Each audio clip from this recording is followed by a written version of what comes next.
Hello guys, how are you doing? How's your day going? Welcome back to my YouTube channel. Today we have a very interesting video, and it's not something I've ever seen before, but the idea popped into my head and I feel like I have to do it because I'm currently in a book, I don't want to say crisis, that feels dramatic, but I'm having a little bit of a book struggle. So hear me out. Usually I'm a 1 to 2 book at a time girly, but currently I have somehow managed to find myself in the middle of 3 books. So I figured in order to kick off the reading vlog, we're gonna do a little situation where a coin flip decides my reads. And that's just gonna be what I read. So let me present you with the options. The first book that I'm currently reading, I'm primarily listening to this on audio, but I also would like to commit to the physical copy because sometimes I find myself zoning out during the audio. And that book is David Copperfield by Charles Dickens. This is one of the books that I really wanted to read in 2024, and I'm honestly so glad that I am starting the year out by checking this off. And then the next book that I have somehow managed to find myself in the middle of, I'm actually only like 20 pages into this one, but it counts. And that book is Crown of Midnight by Sarah J. Maas. Yeah, I just want to keep reading this series. I loved this book when I read it the first time, and I really want to propel myself into the parts of the series that I have not read before. And then the last book that I am reading on my Kindle actually is Circe by Madeline Miller. I don't know if I'm further into that or David Copperfield. For our first coin flip, okay, I didn't think this part through. I have to pick the 2 finalists. I think I'm gonna put David Copperfield on hold for now because this book is really chunky. This version is like 600 pages, but the original version is like 800 pages. It's just it's long. So I think I'm gonna put that aside for this coin toss, and it might come back in for the next coin toss. So that would mean we're between Crown of Midnight and Circe, which, focus, hi, hello, okay, which I currently have on audio and on my Kindle. So we're gonna go, oh, this is so terrifying actually. I'm gonna say Circe is heads and Crown of Midnight is tails. So whichever one this picks is gonna be the first book that I focus on in this reading vlog. So let's see. I'm kind of scared. I don't know what I wanted to pick. I'm actually loving both of these books, so it can't go wrong. Wait, what was heads? I think it was, yeah, heads was Crown of Midnight. Okay. Okay, I'm gonna show you guys first. I hope it's focusing, otherwise this clip is really not gonna be that enjoyable. Is it tails? It's tails, so that means that we're doing Circe. Okay, I feel like I don't know. I think that was my preference because I'm really loving Circe. Okay, so that's that. I'm gonna jump into Circe. I've been talking for a little while, and then I will update you guys when I have a stronger opinion of the book, and I will see you guys very soon.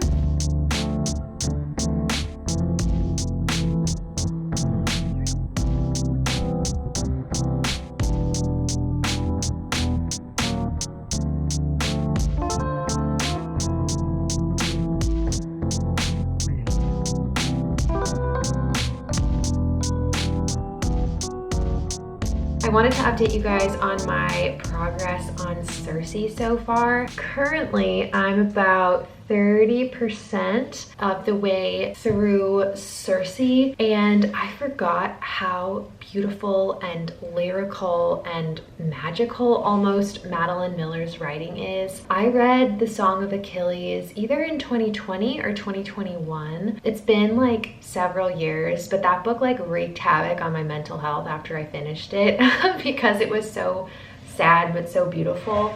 And so I think that's the reason that I've put off reading another one of her books. But Circe, I'm loving it. I should have known. I really should have known that I would love this book. This book is basically a Greek retelling of the, I almost want to say character, but the figure Circe in Greek mythology. And she is a nymph, technically. I think she's a water nymph. You learn early on that she is actually a witch, and in the world of Greek mythology, being a witch is kind of like a crime. Gods are supposed to be the ones with this kind of power, and she is seen as a threat and sent away. She's exiled to this island to go live out the rest of her days. In like Greek mythology, a lot like sailors come visit her, like people come and go, and that's kind of all that I know about the story of Circe, is that she was exiled and then like sailors would like come visit. I don't know why. I'm really enjoying it. Again, the writing is just stunning. Like I really wish I had like a physical copy of this book so I could underline it, because it is just stunning. So yeah, I don't want to talk for too long. I'm really enjoying it, and I will update you guys either when I finish or am further into it, and like if my opinion changes. Lurching towards us, I made him promise to stay hidden while they climbed the trail up to the house.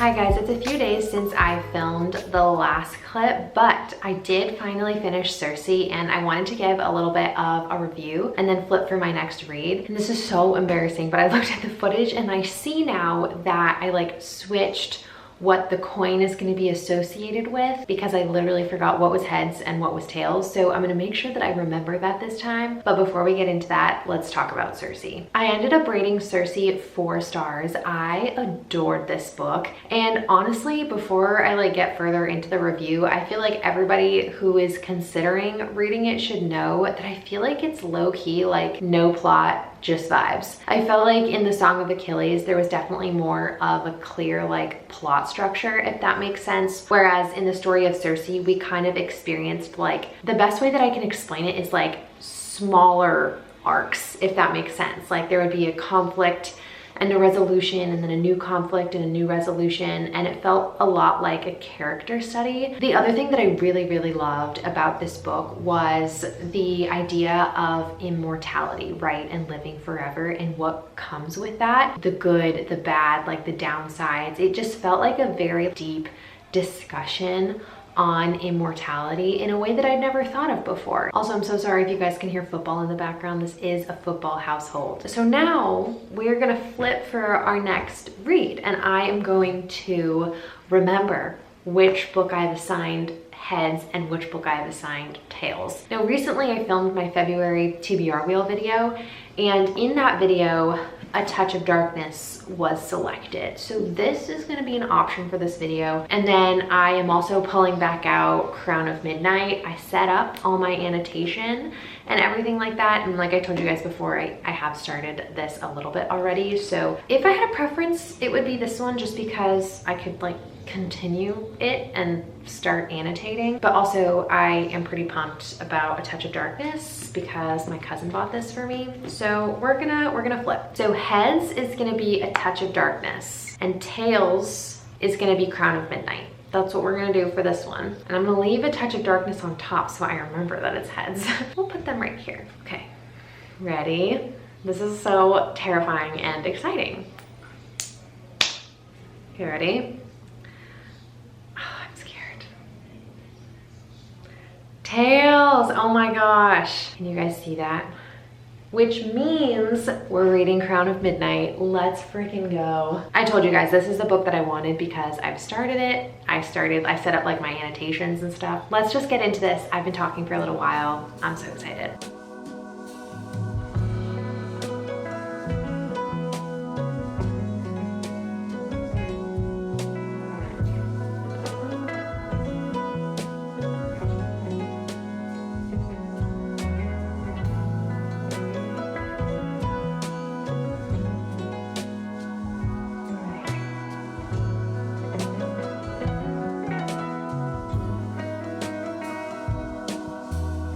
Hi guys, I'm literally about to leave. I have a little weekend trip to San Diego, which I'm so excited about, but I'm probably not gonna have the most time to read this weekend, or honestly just update. So I thought I would film a little Crown of Midnight update. I'm currently on page 234, which I think is a little bit over halfway. And guys, I'm literally loving this book so much. I remembered that I loved it the first time that I read it. I don't know, there's definitely something different about reading it the second time through. I'm picking up on things that I didn't pick up the first time through, partly because I hadn't read The Assassin's Blade, and also partly just because like I know what's coming, so I'm picking up on a lot of the foreshadowing, and I'm loving it so much. This series basically follows a girl who, in this like fantasy world, she is the best assassin, and at the beginning of the first book you see her as a slave in these mines, and she gets taken out of the mines by the prince, and he's basically like, hey girly, please be my champion and compete for me to become the king's personal assassin. And she's like, slavery or the king's personal assassin? Obviously we know what she chooses, and then the rest of the series, I'm assuming, just like follows her journey. This is the second book after the Throne of Glass book, and it's so good. I love everything about the plot. I love everything about the characters. However, the one thing that I do not like about this book at all is the romance. If you know, you know. Like, you guys are gonna have to tell me what you think about the romance in this book if you've read it. Try not to spoil it for anybody in the comment section, but yeah, I just like cannot get into it, and I always tab like parts that I like, and I've noticed about myself that I tend to really like the romance scenes in books. Like, it just, you know, it gives me butterflies, and anytime there's like a objectively really cute scene, I just don't connect with it. That's all I'm gonna say. The romance in this book, not my fave. I'm so curious, for those of you that have read the series, what you think. And yeah, like I said, I have to go. I'm having so much fun annotating, and hopefully I finish this book soon, because I do feel like I've been reading it for a while. Okay, I'll update you guys probably when the book is done. I'm so excited.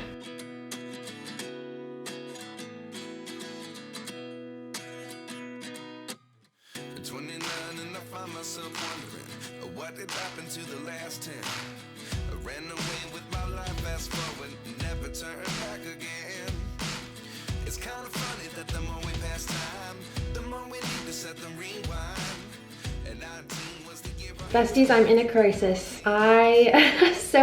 I bought my first bookshelf, like my first ever like full-length real-sized bookshelf a few months ago, and she's already full. And where the particular problem is, let me show you. So my fantasy shelf had room for a while, okay? And I finished Crown of Midnight, review about to happen, and so of course I had to go and buy Heir of Fire, and I literally can't take anything out because it's so tightly packed, and now I'm not sure what to do because I don't really have any more room. So I have this shelf that's like mostly my TBR and a few books that I've already read, but I don't know, there might be a little reorganization video incoming because this feels very chaotic if I literally buy even one more book. All right, see, now I need to do my review of this book, but I literally can't get it out without shaking the entire bookshelf. We got this. It's finally time. Guys, I finished the book. And I don't know why, but this actually took me quite a while to finish and get through. I feel like I was reading this for maybe a week and a half for this video, but I started it before this video, which was part of the reason that we did this video. I really loved this book. Like I was saying in the previous clip, everything about this story just feels so good to me. Like, I love Selena's character so much. Plot development and important things come to pass at the end of this book. If you haven't read this series, your mind may be blown quite a bit at the end of this book. Like, so much happens at the end, and it was so good. I ended up, I'm torn because I ended up giving this book a 4.75. Like I said, the romance just wasn't it for me in this book, and I don't know if that's enough to like not give it a 5 stars. Like, I've been thinking about it for days. Does a book need to have the perfect romance to be 5 stars? I don't know. I have no idea, because barring that, I think this book was perfect. It had everything that I loved. I was so enthralled. The action, again, the characters, so good, so good. I'll be sitting on that for a while. I'm really, really picky, so it's probably gonna stay at a 4.75, but we'll see. You never really know. Okay, you guys, I think that's the end of this video. We read Circe. Gosh, that feels like ages ago now. And I gave that 4 stars, and then Crown of Midnight, 4.75. That to me is a very successful video. Thank you guys so much for watching these videos. I've literally been having so much fun just making them, reading for them, and talking to you guys in the comments. I hope you guys are having a great day and a great reading month, and I'll see you in the next one. Okay, you guys, bye.